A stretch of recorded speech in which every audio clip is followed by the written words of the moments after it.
So I always start off these with the same question, which is, what were you like growing up, and what was your life like growing up, particularly before you went to college? Oh boy, I had a pretty, I think, normal childhood. I grew up outside Boston.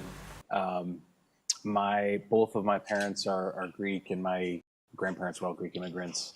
So my family didn't own a pizza shop, but it was very entrepreneurial.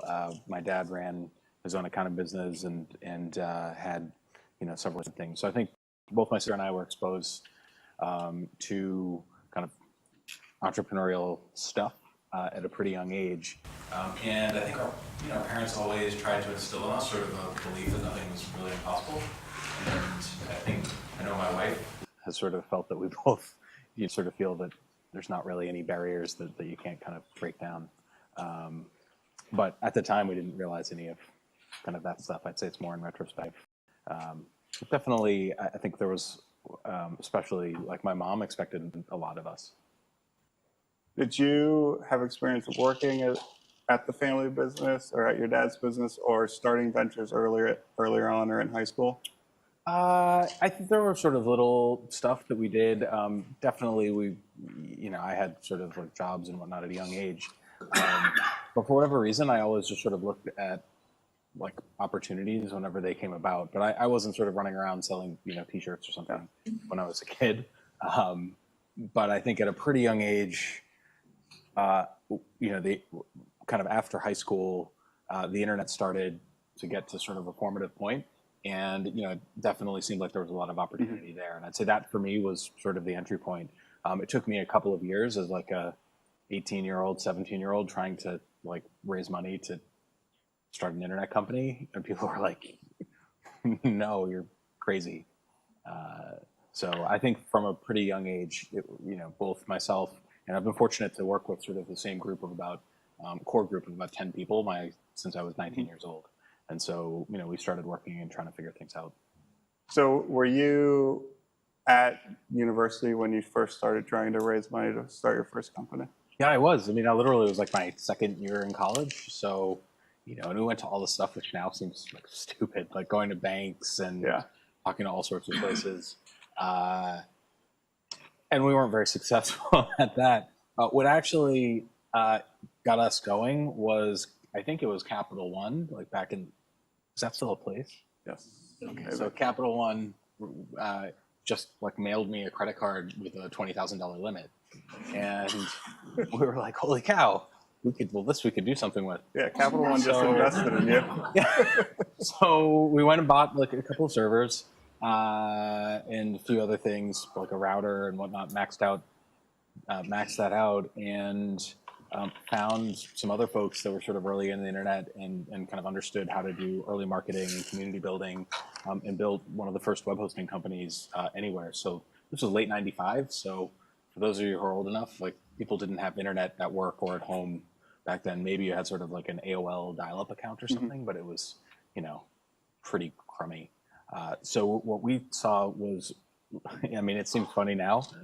Like we couldn't figure out how the Yahoo guys were going to make any money. We're like, well, how do you make money off this like, weird links page?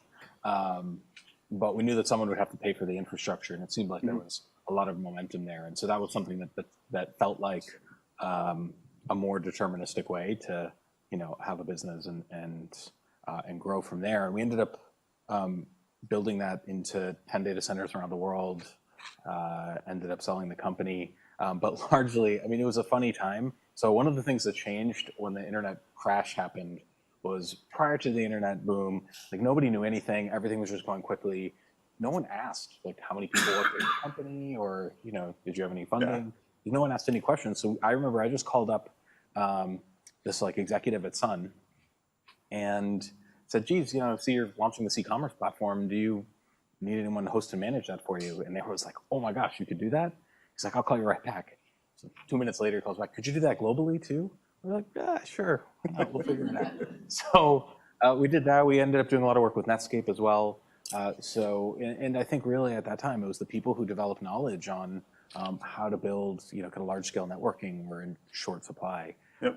And we ended up kind of in a good spot there. What did your team look like when you started that? Did you have technical expertise? Did you have to carry some of that weight? And what was your role? It was like a friend from high school who was a very technical guy, and a bunch of like collective sort of friends from college, all that had slightly different skill sets, but we all had to be very technical. I mean, there was like, we weren't really paying ourselves. Yep. Like the way we decided what people were going to get paid after school was like, what's the minimal amount necessary to actually like live and have an apartment and eat? And everybody just got paid the same. And, you know, then over time we kind of expanded it from there. But it was a very startup-y situation for sure. Like we were just a bunch of kids trying to figure things out. And I think we made smart decisions in terms of how we navigated the market that ultimately led to us being acquired. But, you know, it was a little chaotic. Was that WebYes? Yeah, that was WebYes. So how did the acquisition come to be? So I've never really worked at a company that didn't start, but I did have an internship at Fidelity for one summer when I was after my first year in college, I guess. And I kept in touch with a bunch of the folks that I had worked with there, and one went to this company that was trying to kind of break out in kind of the hosting space, and they approached us because they had no idea what they were doing. Yep. And they heard that we were like a bunch of kids who knew what we were doing, and they offered to acquire us once. We refused them a couple of times, but then ultimately they just, you know, came back and made us an offer that seemed like the right thing to do. At that point, were you expecting that you were going to do this for, I won't say the rest of your life, but could you have seen yourself doing the same business for another 10 years? Or did you think that you were going to sell and then probably start something new again? Well, I didn't actually know that companies could be sold back then. Just, you know, if you want a sense of how sort of relatively naive we were. And then shortly after we were acquired, you know, it was sort of this meteoric rise. We were acquired 6 months later. The company that acquired us went public, and then probably 6 months after that, it was like crashed. Yeah. So it was, I think, a little bit questionable in our minds, like whether kind of the next wave would really emerge out of that. Mm-hmm. You know, but what ended up happening was we left with several other people and co-founded Blade Logic, which turned out to be a great experience too. So, when you left, did you leave with people that you had founded the first company with?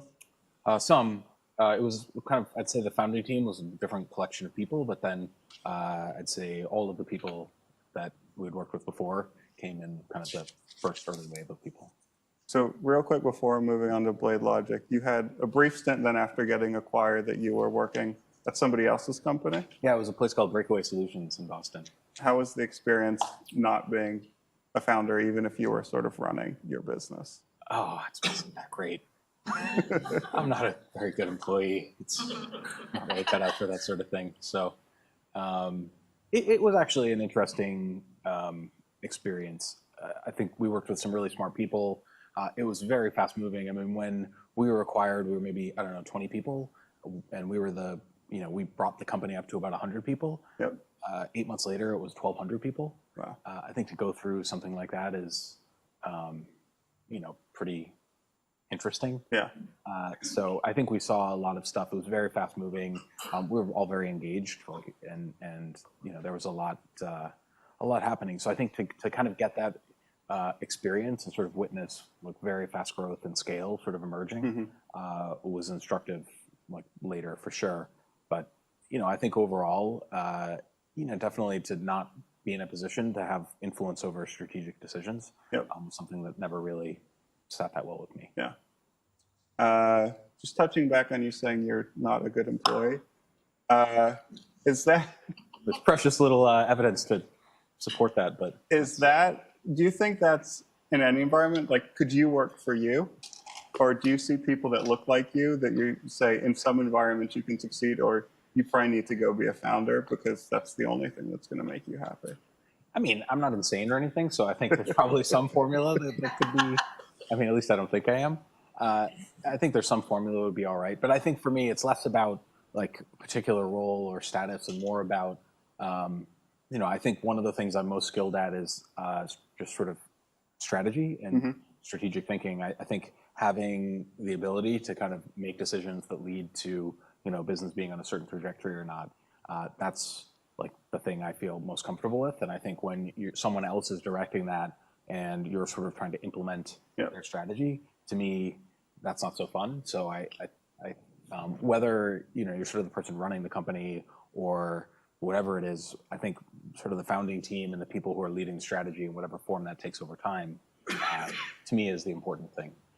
And I think if I were just in a place where I wasn't adding value to that, I just wouldn't want to be in that company. Yep. So then you went on to found Blade Logic. Did you know sort of what you guys were going to do going in? Could you explain a little bit about the business model? Yeah, so at the end of kind of the web hosting adventure, we were hiring tons and tons of people. We were being successful with that part of the business. But what we realized was you had to hire like a $100,000 a year employee for every 12 or 15 servers that you installed. And if the business is just about installing lots of servers for people and running them, like that's a totally inefficient thing. And so, we started looking around just in the search of efficiency for that project, ways to automate a lot of the day-to-day operations that went on in data centers, and found that largely there just wasn't anything there. I mean, it's a very different world today where you have AWS and you have all these cloud services. But I think, largely the work that was done at Blade Logic was kind of a precursor to that. And so there was Blade Logic. There was also Opsware, which incidentally used to be LiveOps. So at Breakaway, our biggest competitor was LiveOps. And then we went and started Blade Logic, and the same guys changed the name to Opsware, which was Andreessen and Horowitz. And we had to compete against them for like another intervening 5 years. So the first 10-year period of my career was spent effectively competing against the same two guys. You feel like you know them really well after that experience? Well, if you read Ben Horowitz's book, there's a whole section. He's got a whole bunch of commentary on the fight against Blade Logic. That was an epic battle for sure in enterprise software. I think what's funny is he talks about all the money they invested. I think what they didn't realize at the time, but they realize now, is that we just outsold them. Our product wasn't really any better, I don't think. We had just figured out a way to outfox them and be very detailed in the way we approached kind of the sales process and win there. How was your sales process different, do you think? It was very prescriptive. I mean, we really thought about not just showing people what the product was, but understanding what customers needed and sort of leading them to a series of steps that would ultimately get them to sort of buy into our program. And a lot of that was, technical validation. Be like, well, we're going to go through a technical validation process where you test our product, but we're going to help you with it, and we're going to agree on the criteria, and everybody else who's going to do it is going to have the same criteria. So you can have it bring in any competitor you want, but everyone's going to test exactly the same thing the same way. Yep. And just the way we constructed that, led to it being really hard for other people in the space to compete, because we played it toward our strengths and toward their weaknesses, which were sort of immovable rocks. So, it was an interesting, it was definitely an interesting experience. We grew very quickly there as well. The company went public and then was acquired by BMC Software shortly after. And, I think that definitely was a learning experience from kind of a sales standpoint. And I think that's one of the things I see, and I'm on the board of a couple and help several other startups. I think really figuring out how to sell the thing you have is often pretty hard. And I see, at least from my observations, I think more people get it wrong than get it right. Do you think that's something that you need a salesperson to understand, or that's something that comes from strategy? I think it's a little bit of both. I think you need sales leadership in whatever form that takes, at the right, who the right people are at the right stage of the company, or the form that takes. I think for sure, one of the things somebody told me early on was, basically, sort of founders are there forever, but the average life of an executive is a couple of years. And you're like, no, come on. But I think, experience will probably bear that out, that there's different people that can be really great and impactful for certain stages. There's very few that can kind of run the whole arc from beginning to end if the company is there. And so I think you need skilled salespeople, but you need, when a company is small and formative, you need the people who understand how to install a system and get things up and running and use the information around them to sort of narrow in on the right criteria. That's very different from somebody who understands how to operate at scale, and it's about hiring and training and process and being more methodical. And once you've figured those things out, you can create more of a factory. But there's definitely a different, I think, set of talents that are needed when you're getting something off the ground. And I know a couple of our investors, one in particular, they look for, in early startups, like, do you have more or less than 3 people being successful in sales? Because their view is if you have less than 3, then really the founders are probably the ones, or the executives are the ones who are just like selling every deal. And if you have more than 3, then you've proven enough. Like, there's no way you can cover that many people, like, and micromanage them going crazy. And so they sort of use that as a litmus test as to whether the business might have legs beyond just founders being able to brute force it. It's really interesting. So when you go through a period of hyper growth and you go from needing one type of salesperson to another, how do you manage that, particularly if you need to not promote that person that's excelling at an early stage that might not excel at a later stage? Yeah, that's why starting businesses is hard. It's super painful and difficult. I mean, if you look at Fuze, we had somebody who got us from sort of 0 to 5 million. We had a different person who got us from maybe 5 to 30 million. Kind of the next person got us from 30 to 100-ish million. They were all very different people. And I would say each time it wasn't that, like, the reason we made changes wasn't that person started to fail. It's that we just saw that they weren't going to be the right person to scale up what needed to happen in the next wave. And so that's the hardest discussion, is to have somebody who's succeeding and like doing really well be like, yeah, you just blew out your numbers. Sorry. Do they typically stay on, or does that person typically transition out? Can you make it work? I would say that every time we almost always tried to have that person stay on in some other role, and every single time they end up transitioning out, ultimately. I think that's sort of another learning from my perspective is, you sort of know when things aren't going to work out and when they are. I think there's definitely, especially in kind of a startup scene where it's very, friendly, you don't want to sort of like eject people out who've been valuable. But I think in reality, that's probably what's needed more often than not. And I think what I've found is if you don't make those decisions soon enough for people who shouldn't be there, it's not just that you aren't making that decision or you're creating tension with that person. It's the rest of the people in the business that are like, why aren't these decisions being made? Like, what's wrong with you? And so, I think that's how kind of I think about it now. Yeah. When I run into this. So moving into Fuze, could you, for those that don't know, share a little bit about the business, but also sort of what it was when you founded it and how it's transitioned? Yeah, so Fuze was actually originally Thinking Phones. So we started out as a kind of hosted business VoIP provider, I guess, for lack of a more glamorous term, which 10 years ago was pretty novel. What we realized early on, I think it's not that dissimilar from the hosting world, was that one, you needed to go up market into bigger enterprises, and 2, you just needed a more expansive platform to be able to fight with the likes of Microsoft and Cisco. And so, we went through several waves of sort of reinvention and growth. Today we're very focused not only on kind of the end user experience, but data and AI. One of the things that I think is really interesting about observing the way people communicate at work is that all of the different modes of communication throw off lots of data as the exhaust of the system. And so we have like very nuanced understanding of what people do. Grown the business nicely over a period of time. Today we're about 700 people.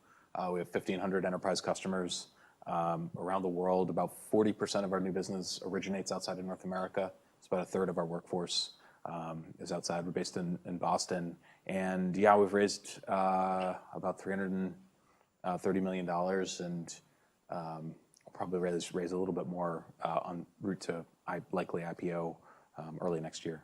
Cool. Oh, and by the way, I think I just got lost in there somewhere. We acquired Fuze in late 2015 and then rebranded the company as Fuze. We really wanted to get phones out of the name, and we just sort of lucked into like the company we acquired had a good name. So We did a bunch of work rebranding, and I think that's been pretty successful. What was the strategy behind the acquisition? Well, they were very focused on collaboration and video. We were more focused on voice and messaging, so it was very complementary in terms of functionality. They also had much more of a sort of consumer angle in the way they went to market, and getting an injection of some consumer-focused talent was something that we thought was really important. I think I've spent most of my career in enterprise software. One of the problems with enterprise software historically is that it was designed by asking customers what they want, which leads to this like very messy, bloated situation. Whereas consumer products tend to be created by watching what users do. Yep. And we really wanted to kind of take the lead in the enterprise space in terms of using a very consumer analytics-focused approach to that. And we've seen all sorts of cool conclusions that have arisen. Cool.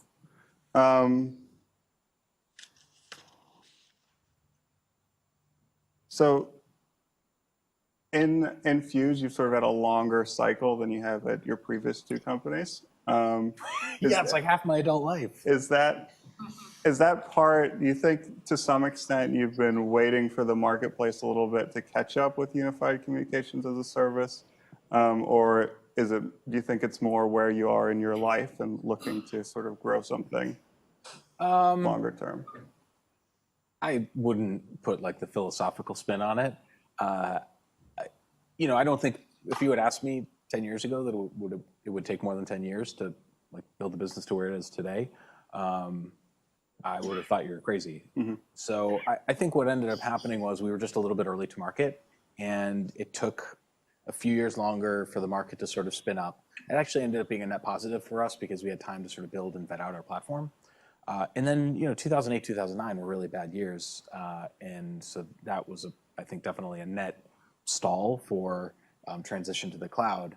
I think what we saw in maybe 2010 was that the market has started to shift from, instead of us evangelizing every single customer we sold, customers were coming to us saying, no, we want to move our collaboration tools to the cloud. Just help explain why you're the right vendor. And that was really the signal to us that it was time to be more aggressive. And so up until really the end of 2011, we were basically bootstrapped and kind of self-funded. And fortunately, we had success in the past, so we were able to do that. But in 2012, we did our first institutional round, led by Bessemer and ATV, and then ultimately have raised quite a bit of money since then. But we effectively doubled the size of the company in 13, 14, 15, and 16 each year. And I don't know, that was an experience that was really interesting. I'm not sure I'd recommend it. And I think what we learned is that there's sort of a terminal velocity. We had some of this experience back in the Breakaway days, but definitely there's sort of a terminal velocity that you can hire and absorb people and have them be efficient and effective. And we've tried, we saw it coming, so we put tons of resources into training and onboarding and all these things. But the reality is, when you have a company that goes from like 80 people at the end of 1 year to 500 or something 18 months later, it's a pretty hard thing to get it all right. And I think we did a lot. We were able to generate the growth and become a meaningful scale player in the market. So I think that part was excellent, but it wasn't without its challenges. How do you find talent that quickly and make sure you hire good talent? You can't have a network that probably has 700 people that you can hire in it. But are you able to utilize a work network? Do you need to go out and outsource some of that hiring to other people? Do you have to offer kind of above market to be able to scale fast enough? And the answer is sort of probably yes to all those things. We certainly exhausted our own kind of personal networks to the extent we could. We definitely used external recruiters, and some of them specialize in sales, others specialize in engineering. We also did make acquisitions, which helped. So if you look at Fuze, when we acquired them, they were about 90 people. We needed to hire a bunch of engineers. We didn't really have a big presence on the West Coast, so it gave us a big presence in San Francisco, and really bolstered engineering talent in a way that we would have had to done anyway. So sort of a mix of all sort of different tactics that come up. But I'd say largely what you end up paying also depends on kind of where you're doing it. I think one of the things we've seen is that, Boston, New York, San Francisco or Bay Area is like the pinnacle of extremely expensive. I'd say Boston and New York are sort of neutral, but all three are quite expensive places and competitive places to hire. So what we've tended to do is have kind of senior talent be in one of those three areas. So senior architects, like executive leadership.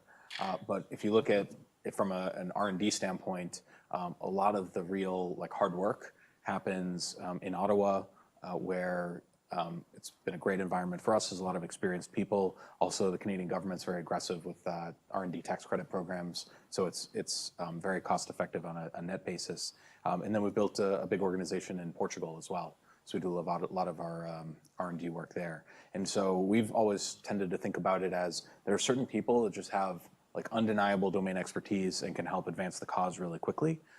But those tend to be the people who are designing the way the system works or have some like very specific area of knowledge, like things like video libraries and audio libraries. There's only so many people that have like real deep expertise there. But for a lot of the other work, or once it's designed, then you can sort of hand it off to a broader workforce. And so we've tried to be as smart as we can kind of about doing that. And it's worked out pretty well. So without revealing any secrets, what's kind of next for Fuze? And as you've sort of transitioned into the executive chairman role, what do you see going forward for yourself as your goals? Yeah, well, I'll start with the second part first. I've been like grinding it out literally for 20 years. And I have 3 small kids. And I think, from a personal standpoint, it's given me an opportunity to remain involved, but also have a little bit more time so that I can just have sort of a normal life. Yep. I think that's the flip side of sort of entrepreneurship is that it's pretty tough on your families. I have an incredibly supportive wife and kids and family overall, but it takes its toll. There's a lot of stress. There's a lot of ups and downs. I think people feel like it's straight up and to the right like this. It's more like this, and you just hope the oscillations get a little less as things go along. So it's a pretty tricky thing. So for me personally, it's been great. I took a good chunk of last summer off with my wife, and we hung around. Nice. So it was really great. On the flip side, I think in terms of Fuze, it's also freed me. I don't love like a lot of the operational nuts and bolts. It's not my favorite thing, but I do really like strategy, and so being able to focus more on that has been, I think, really helpful to the business also. And then, in terms of what's next, we think that we have the best user experience. We go into enterprises that usually have about a dozen tools. So there's a phone system and WebEx and audio conferencing and video conferencing and messaging tools and all kinds of stuff. Often there's duplicate versions of all those because certain people like different things. So being able to turn that into one kind of desktop and mobile experience where everybody in the company sort of uses the same tool, I think that we feel really good about where we've moved that. On the flip side, I talked earlier about data. One of the things that we see evolving over the next few years is our enterprise applications that are very kind of AI focused. And the thing you need there is you need to know who's talking to who, and you need to have machine learning data to help train the systems that people are creating. And so one side of it is the data that helps you build applications. The other side of it is where you inject those applications. And so we see enterprise tools as actually occupying less user interface surface area, and more and more they'll inject into a text stream. They'll inject themselves into an audio or video stream so you can kind of hear them in the background listening in. And we feel really good that we have a platform that really facilitates that. On the data side, we know the identity of about 250 million people. There's about 400 million knowledge workers, so we're kind of well on our way to having a complete set. Our paid subscribers talk to about 30 million different people every month, and that generates 5 billion or so transactions across our platform, which cover all sorts of nuanced information about how people work. And what we're starting to see now are new usage patterns emerge. We're starting to see kind of new ways that people are using tools. I'll give an example. when we rolled out a couple years ago a new version of our platform, we started seeing like very long duration, very long duration group video calls with very little audio in them. And so our first instinct is like something broken. Why would people sit on video and not talk for hours a day? It turns out that people are group messaging with each other behind the scenes, and they just want to know that people are there, and they'll sort of look up and talk once in a while, but then they go back. And we figured this was for people in different offices, but actually, like, it's for people in the same office often. They just like don't want to get up. And so, you know, more and more we're seeing like a lot of these cool use cases kind of crop up that you just wouldn't guess. And so for us, you know, our view is that when you get people to have all those conversations and they're bouncing around between different modes, now we understand like what they're spending their day doing. And a combination of knowing who's talking to who and what they're doing all the time leads to some really fascinating uses for the data. And we actually have a number of AI companies that are using our machine learning sets to create new enterprise applications. And we'll, you know, have more to announce on that soon. But this is really complicated stuff. We made several acquisitions. We've been working on it sort of for years to get those things right. And that's where we see the next wave. We think that over time, the end user experience will sort of converge. And it's really going to be the people who own the data that have a big advantage. So, you know, that's kind of what we're thinking about right now. Cool. So I know you've mentioned, I read one of an article you wrote about hiring great people. You read an article I think. that I wrote? I think so. Cool. And unless somebody ghost wrote it for you. I think I probably wrote it. And I think you also mentioned that early on you interviewed everybody or almost everybody. For sure. What do you see in an interview that suggests somebody's a great person? And can you only get that interview, or do you get a lot of information from CV or other outlets? Well, I guess I would preface it by everybody has their own style on this thing. I am not a big like resume guy. In fact, I often I would always get them, but I didn't really care. You know, I sort of took the view that if somebody was willing to put that person in front of me, then they must like them. And everybody knew that they were going to have to put people in front of me. So that was actually really useful because they would think twice. Is this really somebody I want to hire? And I largely just asked people like the same set of simple questions, and let's see what they had to say. And you could sort of gauge, I know this is going to sound strange, but after a while, you could gauge the quality of the person just by how long the conversation went. Mm-hmm. And so if I was talking to like a relatively junior person for like an entry-level job, if they had reasonable questions and the conversation would just naturally go 15 minutes or something, and they had kind of interesting, reasonable things to say about themselves and why they were interested, you know, that usually went pretty well. If the conversation went like 5 minutes, if you ask them if they have any questions and they say no, I'm like, give me a break, you know, come on. So there was just very simple things that I did. And I think when you have when you ask the same set of questions to like 700 or 800 people over time, you know, I think you start to get a sense of what good sounds like and looks like. And so I kind of gauged it by how well the conversation went, how intelligently people were able to answer questions that were simple. And when you give them open-ended questions, how do they weave in kind of their own personal story and weave in questions about the business and are engaging. And, you know, there were a couple of times when people had, like managers who were people I'd known for a long time, you know, I called them after, and one guy in particular, he was like, I know exactly why you're calling. He said, look, this person, she can do the job. I am 100% confident, and her job is not to like have a nice discussion with you. She's very strange, and that's fine, but she's extremely skilled at the thing that she's at this like particular task. And so leave me alone, I'm hiring her anyway. I would say though that 90% of the time when I went to someone, I was like, are you sure about this? They're like, oh, I knew it, yeah, that person's not very good, I was just trying to fill the seat. You know, we're like, don't do that, that doesn't make sense. But I think that there were a couple of things that were valuable when a company's growing quickly.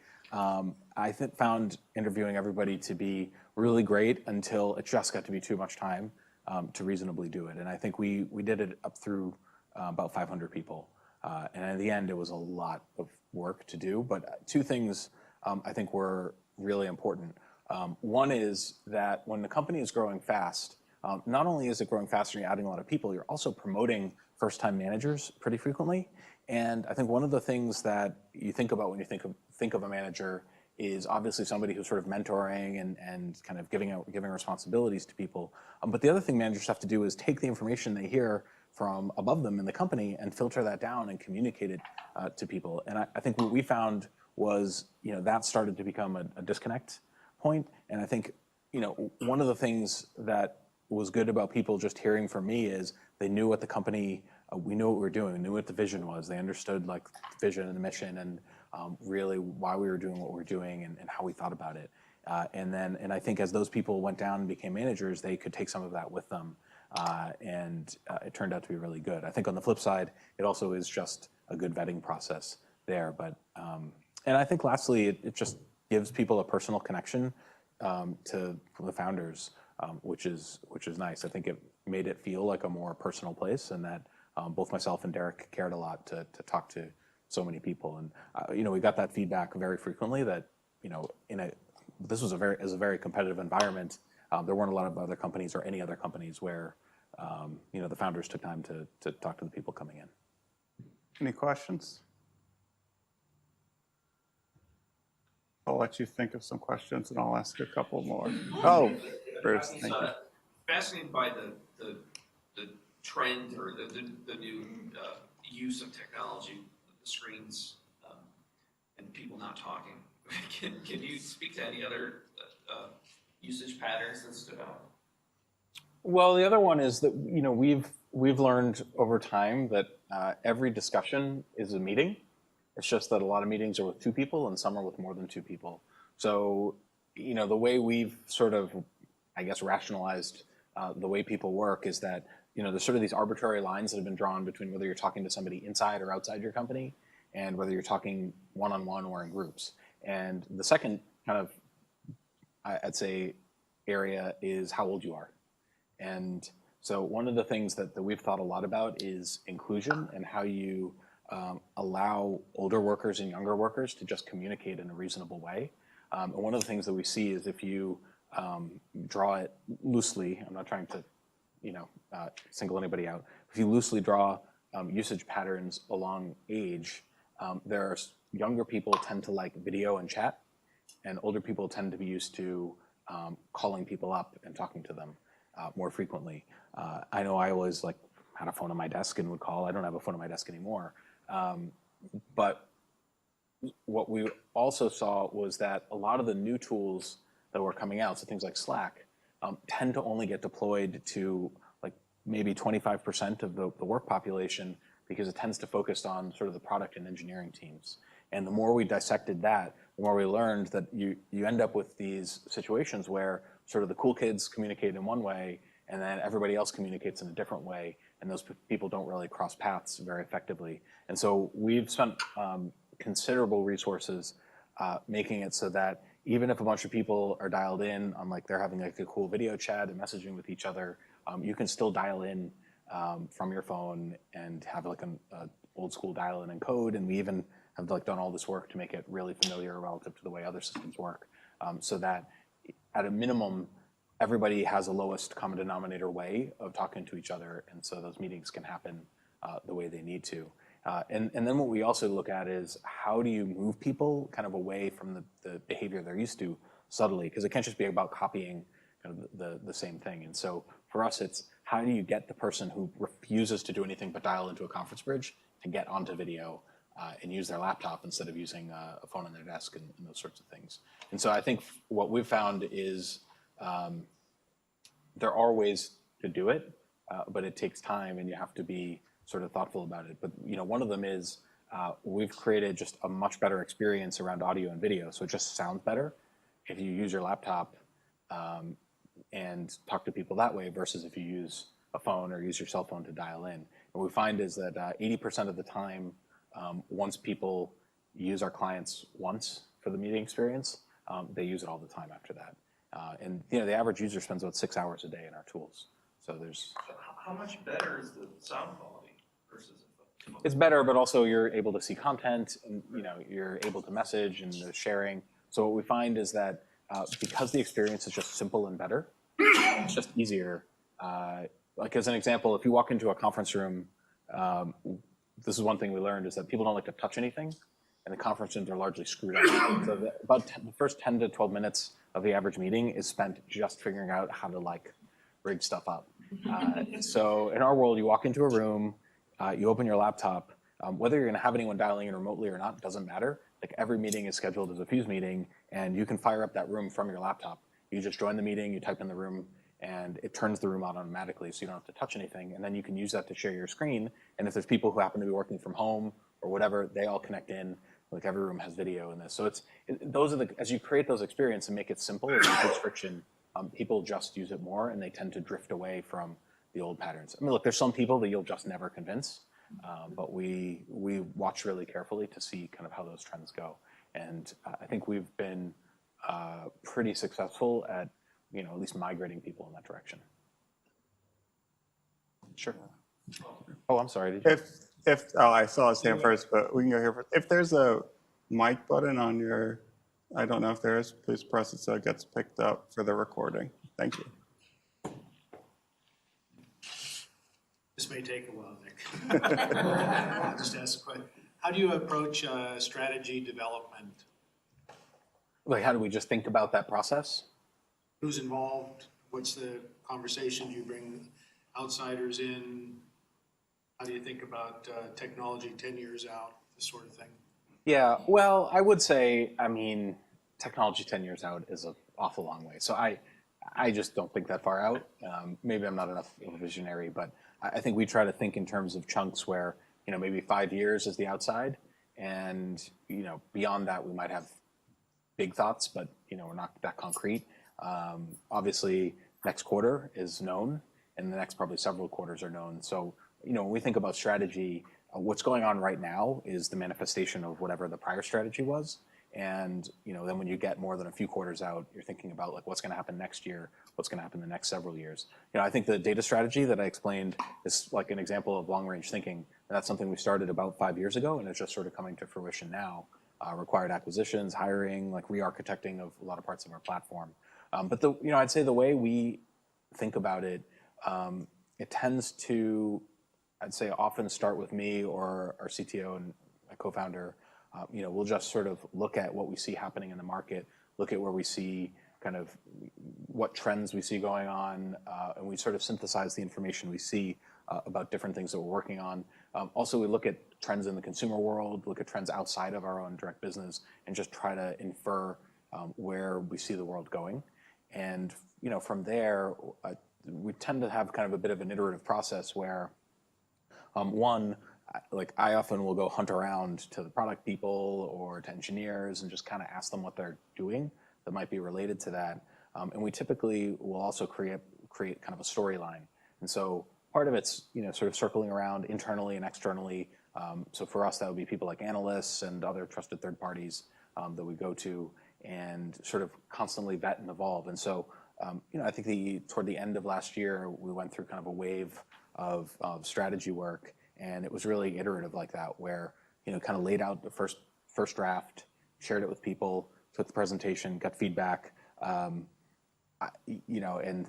some of the people that we know well will be like, well, that was not a good presentation. You should go try again. And just constantly kind of revise it. And what tends to happen is, as it gets more polished, then we bring it out to, kind of additional people, still go back to the ones we did before, and then just keep revving on it until we feel like we're getting somewhere good. But it's definitely a process where you have to sort of have some vision of where you want to get to. And then we go use as many data points as we can to sort of reinforce it. But I also wouldn't want you to think that it's some sort of like democracy or committee process. I think it's definitely like we have ideas of what we think the direction is, and then we're looking for reinforcement on as to whether we're like headed in the right direction or the wrong direction.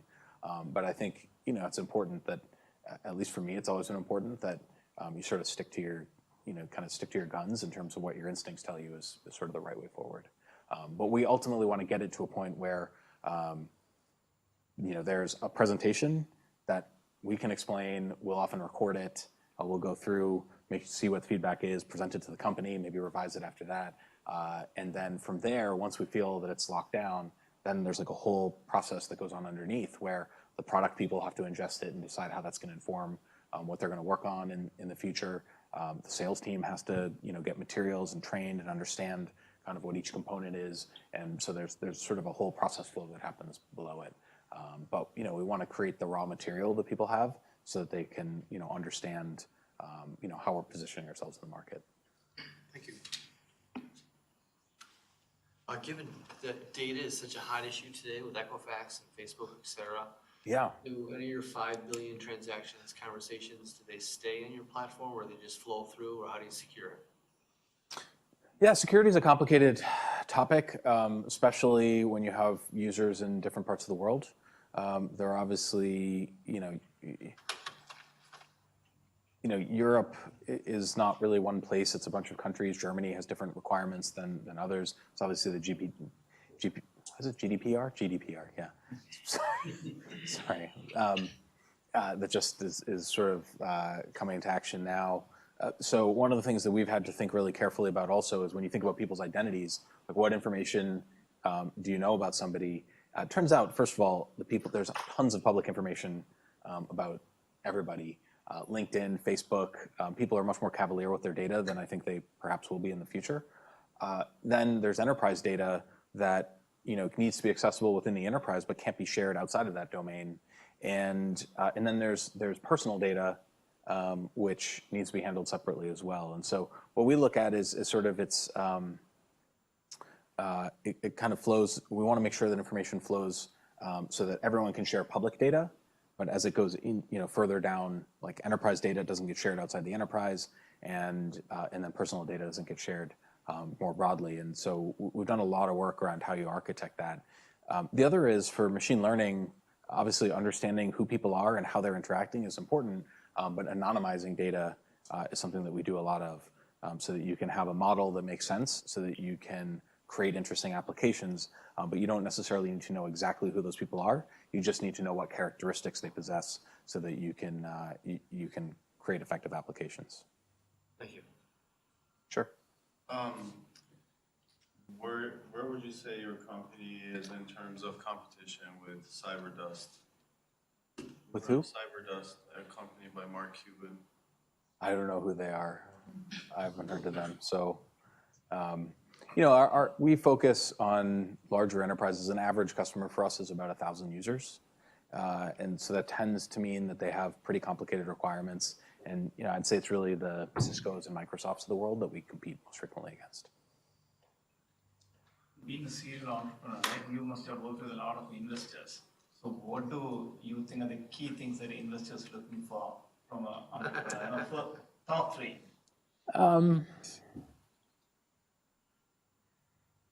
Well, I'll answer a slightly different question.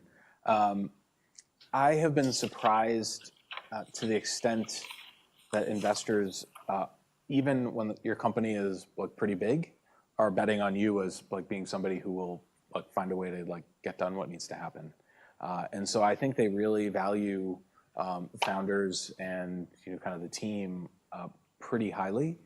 And I think a lot of that is sort of their impression based on interactions with you. I think investors are typically very keen observers of behavior, and they learn to glean things on very little information because they have so few touch points. So I definitely think, one, just kind of being prepared and having a good pitch and a story and understanding what they're looking for is important. Also understanding whether you're talking to the right kinds of investors.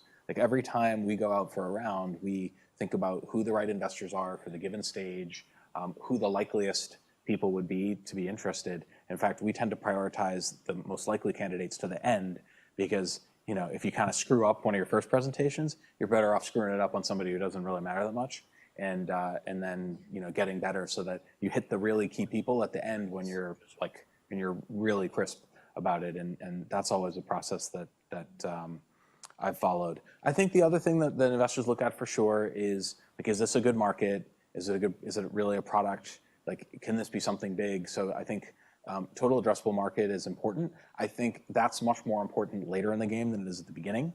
Early on, they're just like, could this be something, and do I like these people? And then I think later, those things become more important, like, you know, as people are looking to invest, you know, bigger amounts of money. But I think it's sort of a combination of different things. But I think really a lot of it is kind of about, you know, you as a person as much as it is anything else. Looking back at your journey, is there anything major thing you regret you would do differently looking back now? Oh, well, there's like a million things I would do differently for sure. I don't regret that much. I think it's been a really interesting experience. I couldn't really imagine spending my life any other way. And, you know, at the same time, I think that we've always tried to make the best decisions that we can at the time to get the best outcome. And I think this idea that you're somehow going to be perfect is totally impractical. And so we've made so many mistakes over time. We just try not to make the same ones like too many times or more than once, ideally. And I think it's also about just using perspective that you gain over time to be able to make better decisions. One thing I will say is, you know, I try to sort of lend support to, you know, a bunch of different entrepreneurs and that. And I'm not like a huge advice giver, but, you know, the one thing I will say is when you're going through the process, especially if it's sort of your first time, it's different when you experience something versus when someone tells you. And so I think finding a way to like really synthesize what advice is good and what advice is bad, and there's no shortage of advice that you receive, I always found to be a little bit tricky. And so I think having, you know, like some mentors or a mentor, it doesn't have to be some like romantic situation, just having people that you can go to and, you know, talk to and kind of vet out sort of advice or what you're thinking can be really helpful. But yeah, I've made, I don't know, a million mistakes. But so I think that you know, we've always tried to fail fast and just like do something else, do something different if it's not working. And you know, like, this is where you get into like making big changes can be hard and tricky. And but I think you have to sort of do it. I think that's sort of the fun part, is seeing what isn't working and then, you know, finding ways to figure it out. I think starting a company is just an elaborate problem-solving exercise. So if you like to solve problems, you'll have plenty of opportunities. But What would you say is like with your wealth of experience, a formula for success for a startup? And if I could sneak in a second question, if you don't mind answering, what was like your lowest or scariest moment that you felt like, whoa, this curve is going a little too far down? oh, I mean, I don't know. Like over the course of my life, I cannot express how many times, like one of my companies was on the brink of disaster, or like days from going out of business, or something else. So I mean, that's just the reality of it. I think you sort of need a stomach for that kind of thing. My risk meter is like deeply miscalibrated, which, you know, I think people will tell you. But I don't think there's like a simple formula for success. I mean, the one thing that I've for sure noticed among kind of other people that are successful is, you know, there's just a grittiness that you have to develop. I mean, I think that's one of the things that concerns me. I think when I was in college, there were no entrepreneurship classes. But entrepreneurs were just crazy. And you know, I think now it's been a little bit codified and maybe glorified a little bit. It's a tough job, and it's a pretty lonely one too, I would say. On the flip side, you get to work with really interesting people and solve interesting challenges. But I think it's more, I have an investor who was looking at a company, and he asked me to meet with the founder the other day. And for one of the few times, I called him up after, and I was like, I don't think this guy's going to be a very good entrepreneur. You know, I think there's sort of a coachability and a humbleness you need to have. And, you know, because none of us have it all figured out, I don't, but I'm willing to go try and figure it out and get the answers. And so I think it's it's just about like not quitting. Sometimes having a successful business is about just like gutting it out more than the next guy. I've talked to so many people who have built big businesses that were 10 years, like an overnight success, 10 years in the making. It's like the biggest running joke is that this stuff just takes a long time. You fight it out. There's so many battles that nobody hears about. And I think for the people who have done it, if they're being honest, like every single one had like a lot of tough things that they had to fight through along the way. And that would be the one thing that if I left you, it's a super rewarding experience. But on the flip side, you know, it's like being on a high wire like all the time. And, you know, I hear that feedback from a lot of people that it is these sort of high highs and low lows. And, you know, I think sometimes if you can just find a way to hang in there and outlast the other people, you can do okay. I'm just gonna say we have time for one more. You mentioned AI as a space for startups that you're looking at. Yep. Acquisition. Can you talk about, Well, we're not looking for acquisition. We're working with partners who are going to build on our platform. But so you're looking at all the startups coming out in the AI space right now, all the activity in AI. Can you just talk about what you're looking at and maybe what things you think people in the entrepreneur space should be looking at as starting in AI?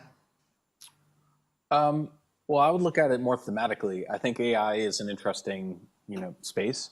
One of the things I've observed in kind of many AI applications is that there are a lot of people pursuing what seems more like features than companies to me. You know, some of them may prove to be companies. I'm not sure. I think that is a really interesting, you know, kind of problem area. I think the world is going to change a lot in the next, you know, 5 to 10 years. I think more than people realize it is. I think a lot of the kind of data work and machine learning work that's been going on, you know, is now getting to a point where really interesting stuff is happening. I also think it's going to cause some kind of existential threats for the likes of sort of the Facebook and Google and others. You know, Facebook especially is under the gun right now. And I think that the other area that will be reinforcing for AI, I think while it's super trendy and hype-ridden right now, I think blockchain and the whole sort of decentralized computing movement is going to, you know, be one of the ways that people look to solve some of the problems that have arisen from kind of massive centralization and kind of massive single source of data that kind of the Facebooks of the world have created. So we'll see how it pans out. But I think for me, AI, more broadly data, and, you know, decentralized computing, i.e. blockchain and cryptocurrencies, are sort of the areas that are, you know, really interesting right now, and that largely have like a similar feeling to, you know, the early days of the internet, when it was very formative. There was like a handful of largely kind of young people that knew what was going on, mixed with people out of research and academia. And I think, you know, when you create these cauldrons of like fast moving stuff is when, you know, kind of meaningful change happens. Thank you very much. Thanks everybody. Happy to do that.